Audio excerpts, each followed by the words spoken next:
Saudari-saudara yang terkasih di dalam Tuhan Yesus, marilah kita berdoa sebelum membaca firman Tuhan dan merenungkannya. Dalam nama Bapa dan Putra dan Roh Kudus, amin.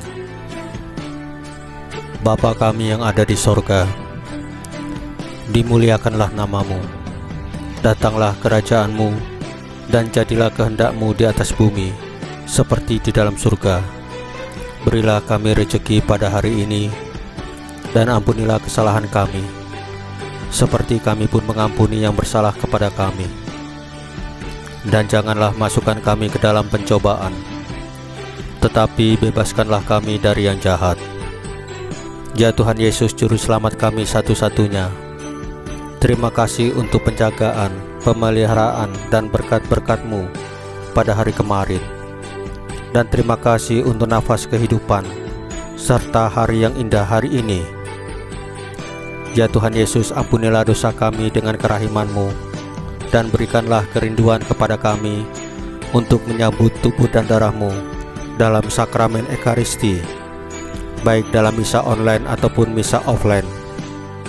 Ya Roh Kudus, hadirlah saat ini untuk membimbing dan memimpin kami dalam membaca firman Tuhan Yesus, sehingga kami dapat mengerti maknanya dan melaksanakannya dalam hidup kami sehari-hari di dalam masyarakat kami. Amin. Dalam nama Bapa dan Putra dan Roh Kudus, amin. Tuhan bersamamu dan bersama rohmu. Inilah Injil suci Yesus Kristus menurut Lukas pasal 2 ayat 1 sampai dengan 14, dengan perikop kelahiran Yesus. Dimuliakanlah Tuhan. Pada waktu itu Kaisar Agustus mengeluarkan suatu perintah, menyuruh mendaftarkan semua orang di seluruh dunia. Inilah pendaftaran yang pertama kali diadakan sewaktu Quirinius menjadi wali negeri di Syria. Maka pergilah semua orang mendaftarkan diri masing-masing di kotanya sendiri. Demikian juga dengan Yusuf, pergi dari kota Nazaret di Galilea ke Yudea, ke kota Daud yang bernama Bethlehem, karena ia berasal dari keluarga dan keturunan Daud, supaya didaftarkan bersama-sama dengan Maria, tunangannya, yang sedang mengandung. Ketika mereka di situ, tibalah waktunya bagi Maria untuk bersalin, dan ia melahirkan seorang anak laki-laki, anaknya yang sulung.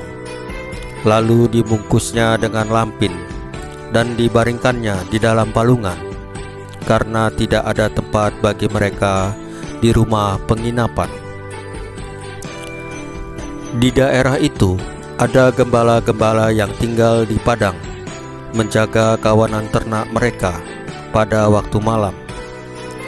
Tiba-tiba berdirilah seorang malaikat Tuhan di dekat mereka, dan kemuliaan Tuhan bersinar meliputi mereka, dan mereka sangat ketakutan. Lalu kata malaikat itu kepada mereka, "Jangan takut, sebab sesungguhnya aku memberitakan kepadamu kesukaan besar untuk seluruh bangsa. Hari ini telah lahir bagimu Juru Selamat, yaitu Kristus, Tuhan, di kota Daud. Dan inilah tandanya bagimu: kamu akan menjumpai seorang bayi dibungkus dengan lampin dan terbaring di dalam palungan." Dan tiba-tiba tampaklah bersama-sama dengan malaikat itu sejumlah besar bala tentara sorga yang memuji Allah. Katanya, "Kemuliaan bagi Allah di tempat yang maha tinggi, dan damai sejahtera di bumi di antara manusia yang berkenan kepadanya." Demikianlah sabda Tuhan. Terpujilah Kristus. Saudari-saudara yang terkasih di dalam Tuhan Yesus, kelahiran Yesus di palungan di Bethlehem menandai masuknya sabda Allah ke dalam kehidupan manusia. Kemanusiaan kita disucikan, martabat kita ditinggikan oleh kehadirannya. Dengan demikian, Yesus menjadi saudara bagi semua manusia, tak peduli suku, agama, ras, atau aliran. Maka dalam Yesus, seluruh umat manusia adalah saudara satu sama lain. Menjadi nyatalah kata-kata Santo Paulus, yaitu sudah nyatalah karunia Allah yang menyelamatkan semua manusia.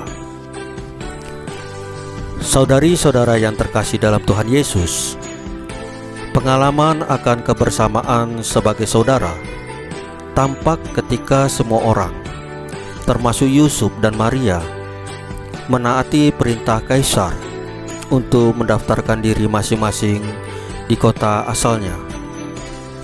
Yesus dilahirkan dalam pengalaman kebersamaan ini. Inkarnasi menunjukkan solidaritas penuh dengan semua manusia. Maka kita harus menjunjung tinggi dan menggalakkan persaudaraan yang telah ditunjukkan dengan kelahiran Yesus.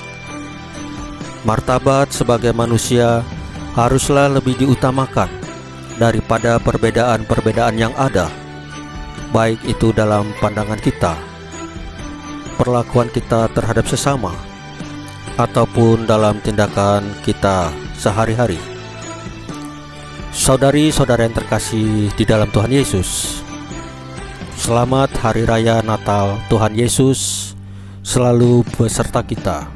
Tuhan Yesus selalu memberkati kita dalam kehidupan kita sehari-hari. Marilah kita berdoa sebelum menutup bacaan firman dan renungan hari ini. Dalam nama Bapa dan Putra dan Roh Kudus. Amin.